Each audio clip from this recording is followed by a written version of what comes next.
C'est le week-end, place à votre édition de la semaine. Voici les titres. Célébration de la fête du travail. Le chef de l'État Macky Sall a reçu lundi les cahiers de charges des centrales syndicales qui ont exposé les doléances des travailleurs. Il a profité de l'occasion pour raisonner les fonctionnaires de l'État. Et puis, journée mondiale de la liberté de la presse, le Sénégal a régressé de 31 places dans le nouveau classement 2023 de Reporters sans frontières. Le chef de l'État immortalise le défunt journaliste Mamles Camara et donne son nom au CESTI. Enfin, l'effondrement d'un bâtiment a fait 2 morts à l'unité 15 des parcelles assainies. L'État et la mairie entendent mener des actions conjointes pour lutter contre les bâtiments menaçant ruine dans la municipalité. Le développement, c'est tout de suite. Merci de rester fidèles au programme de Dakaractu. Mesdames, Messieurs, bienvenue. Les centrales syndicales ont profité de la traditionnelle cérémonie de remise des cahiers de charges tenue le 1er mai au palais présidentiel pour exposer leurs doléances. La CNTS, la CNTS-FC et le SYNPICS, entre autres centrales, ont exprimé leurs préoccupations au chef de l'État. Excellent Monsieur le Président de la République, l'Organisation internationale du travail a répondu à un long plaidoyer des femmes pour adopter la Convention 189 sur les travailleuses et les travailleurs domestiques et la 190 sur les violences et le harcèlement. Les femmes travailleuses de notre pays souhaitent que le président de la République que vous êtes puisse accélérer la ratification de ces 2 instruments pour renforcer les droits des femmes et des couches vulnérables.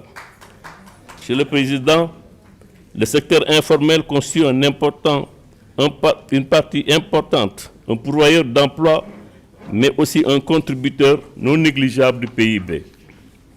La mise en place d'un ministère dédié participe à la volonté du gouvernement de conduire ce secteur vers la formalisation, ce que les organisations syndicales ont toujours souhaité. Aujourd'hui, tout est en ligne. Il suffit de faire sa commande, un livreur vient vous trouver. Excellence, je voudrais simplement, je vous sensibilise parce que tout simplement, nous considérons que vous êtes un militant du progrès.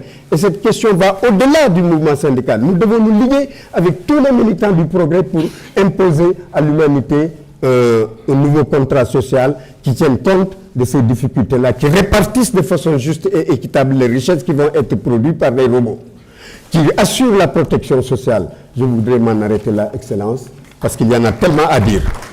Je vous remercie. Disposer donc d'une presse où les journalistes fautifs de quelques écarts sont d'abord recadrés par le CORED et seulement après mis en position de répondre civilement de leur forfaiture, si c'est avéré, c'est quelque chose de faisable.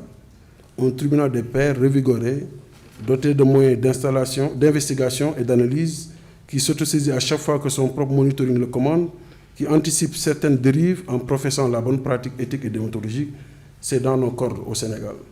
Nous sommes pointés du doigt en tant que pays parmi ceux qui perdent des places au classement des meilleures pratiques journalistiques. Nous devons retrouver notre position de leader, Monsieur le Président de la République, parce que je ne suis pas convaincu qu'ailleurs, dans la sous-région ou même dans la région africaine, qu'ils valent mieux que nous. Le chef de l'État Macky Sall a tenu un langage de vérité aux acteurs syndicaux. Il a saisi la cérémonie de remise des cahiers de charges pour dénoncer les grèves illégales qui n'ont rien à voir avec les revendications sociales des travailleurs. Le voici. Je demande au gouvernement de veiller à l'installation de comités de dialogue social dans tous les secteurs pour anticiper sur les conflits sociaux et garantir une paix sociale durable, propice à la protection des travailleurs et à la productivité économique. Mais il faut aussi dénoncer les grèves illégales. Parce que des grèves sans préavis, des grèves qui n'ont rien à voir avec les revendications sociales des travailleurs, doivent être prohibées et punies, parce que la loi punit cela. Je pense que aussi il y a le cahier de doléances des centrales, il y a le cahier de doléances du gouvernement et du président de la République. Moi, je veux bien payer, mais il faut que la productivité suive et le travail. On ne peut pas tous les jours, sans préavis, se mettre en grève. C'est violer la loi. Et moi, je dis au gouvernement, il faut appliquer la loi dans toute sa rigueur dans ces cas. C'est-à-dire, un jour de grève, c'est un jour sans salaire. Ça, c'est le minimum. qu'on peut faire. Et nous devons pouvoir nous accorder là-dessus, peut-être dans le cadre d'un nouveau pacte de stabilité et d'émergence économique.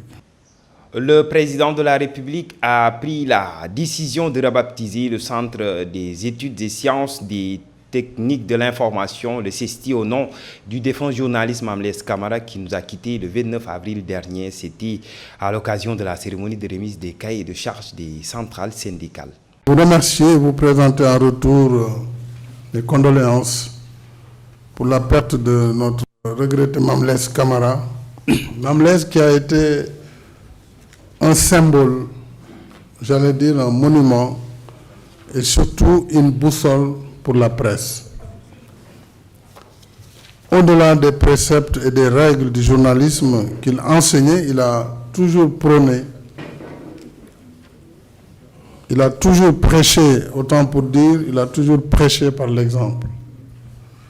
Et pour que Mamles continue de rester une boussole pour les journalistes, je décide de donner au CESTI son nom pour perpétuer son action. Comme vous donc, Bamba, il a été secrétaire général du SYNPICS et a fait évoluer positivement les conditions matérielles et morales des journalistes. Vous avez aussi rappelé la presse d'antan. Mamles, on peut dire, en était l'incarnation dans sa pratique professionnelle et personnelle. Cette presse d'antan dont vous parlez a contribué à l'élargissement des bases de notre démocratie et a permis au Sénégal de franchir les seuils de démocratisation qu'ont été les alternances successives en 2000-2012. En bref, nous passons par cet élément pour évoquer la célébration de la journée dédiée à la liberté de la presse. Reporters sans frontières a saisi la commémoration de cette journée pour officialiser son classement mondial de la liberté de la presse 2023. Le Sénégal quitte la 73e place dans ce nouveau classement pour se positionner à la 104e après avoir perdu 31 places. Cette régression du pays de la Teranga s'explique notamment du fait des poursuites dont ont fait l'objet les journalistes Pape Alenia et Pape Ndiaye et de la forte dégradation des conditions sécuritaires des journalistes.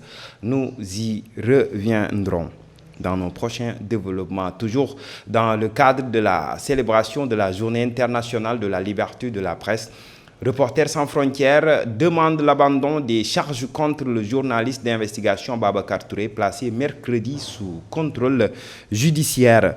L'organisation non gouvernementale estime que les charges retenues contre le directeur de publication de Kewolo, visiblement fallacieuses, doivent non seulement être abandonnées, mais également que la dépénalisation des délits de presse soit enfin une réalité au Sénégal.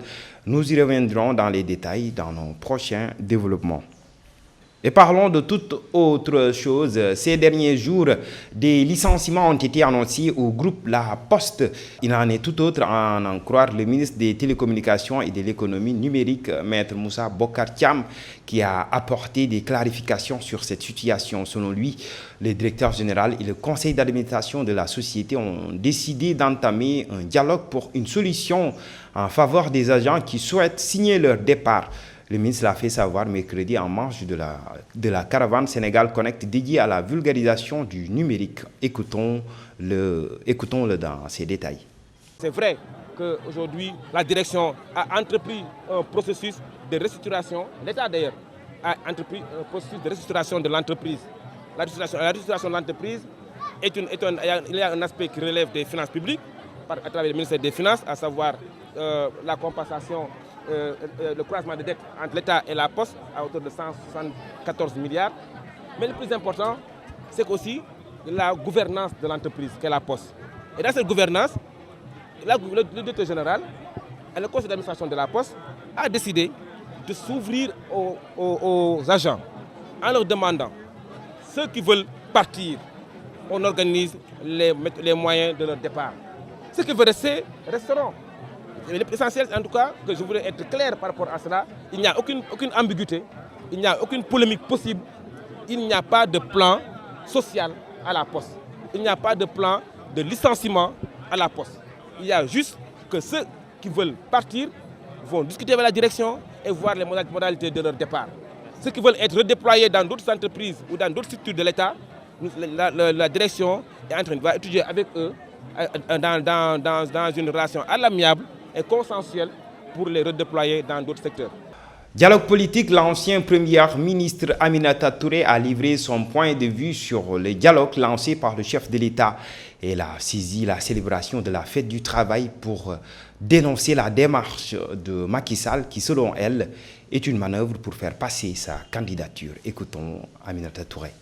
Pour valider le deal entre le président Macky Sall et le PDS, un pseudo-dialogue va être organisé, mais ça c'est pour jeter de la poudre aux yeux de l'opinion nationale et de l'opinion internationale.